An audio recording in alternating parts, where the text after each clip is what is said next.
Assalamualaikum warahmatullahi wabarakatuh. Saya Maulidah Salsabila Rahmatin akan menjelaskan tentang qawaid al-fiqhiyah. Sebelum pada materi apa itu al-qawaid, saya akan menjelaskan tentang fikih. Fikih adalah ilmu hukum yang mengatur manusia agar berbuat sesuai dengan syariat agama Islam. Manusia sangat membutuhkan fikih karena jika tidak ada fikih, maka manusia bisa semena-mena dalam menjalani hidup terlalu bebas, dan dengan fikih ini membuat manusia yang bebas menjadi lebih tertata dan membuat kehidupan yang lebih baik.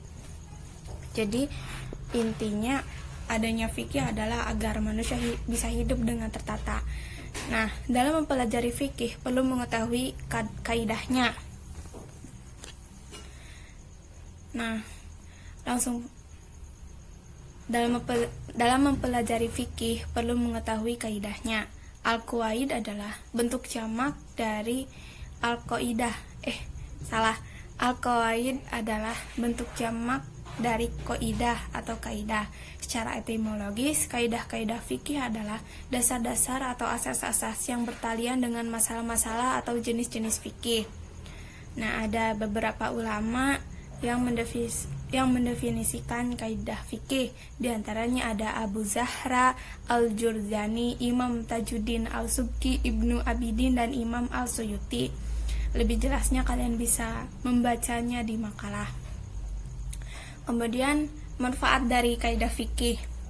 Nah, manfaatnya itu ada 6 yang akan saya beritahukan.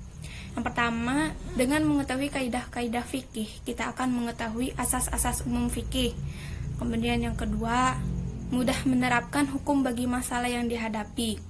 Yang ketiga, lebih arif dalam menerapkan fikih dalam waktu dan tempat yang berbeda untuk keadaan dan adat kebiasaan yang berlainan.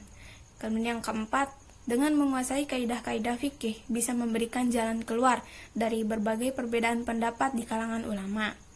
Kemudian yang kelima, dengan adanya fikih, dengan mengetahui kaidah fikih, akan mengetahui rahasia-rahasia dan semangat hukum-hukum Islam, ruh al-hukum yang tersimpul di dalam kaidah-kaidah fikih. Kemudian yang keenam, akan memiliki keluasan ilmu dan hasil ijtihadnya akan lebih mendekati kepada kebenaran, kebaikan, dan keindahan. Nah, dasar pengambilan kaidah fikih itu ada 2. Yang pertama ada dasar formal dan dasar material. Nah,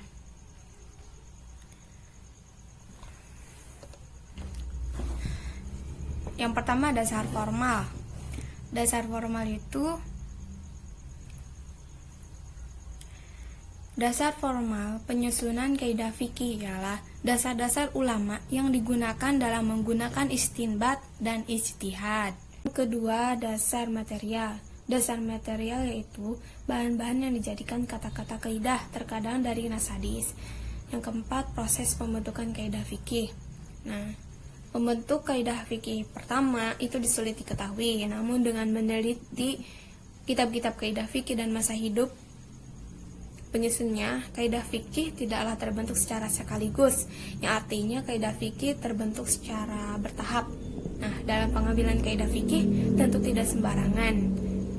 Nah, adapun proses pembentukan kaidah fikih sebagai berikut. 1. Sumber hukum Islam, yaitu Al-Quran dan Hadis. Yang kedua, kemudian muncul usul fikih sebagai metodologi di dalam penarikan hukum istinbat al-ahkam.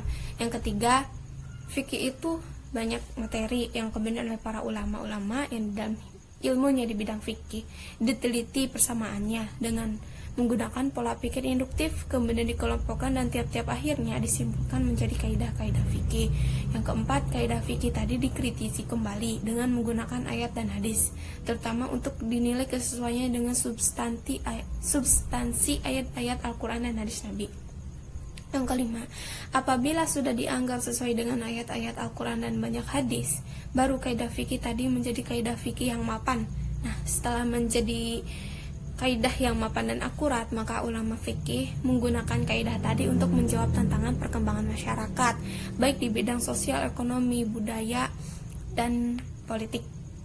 Yang ketujuh, oleh karena itu, tidaklah mengherankan apabila ulama memberi fatwa terutama dalam hal-hal baru yang praktis selalu menggunakan kaidah-kaidah fikih. Itulah sedikit penjelasan dari saya tentang kaidah fikih yang hasil akhirnya kesimpulan. Jadi al-qawaid itu kaidah, jadi kaidah. Nah, al-qawaid itu dasar dari ilmu fikih. Jadi dalam kita mempelajari tentang ilmu fikih, kita harus mengetahui dasar-dasarnya. Seperti contoh kayak ibarat dasar rumah gitu, dasar rumah, fondasi rumah gitu, atau dasar ilmu gitu, dan sebagainya. Dari saya cukup sekian. Apabila banyak kekurangan dan mohon dimaafkan, kurang lebihnya saya mohon maaf sebesar-besarnya. Wassalamualaikum warahmatullahi wabarakatuh.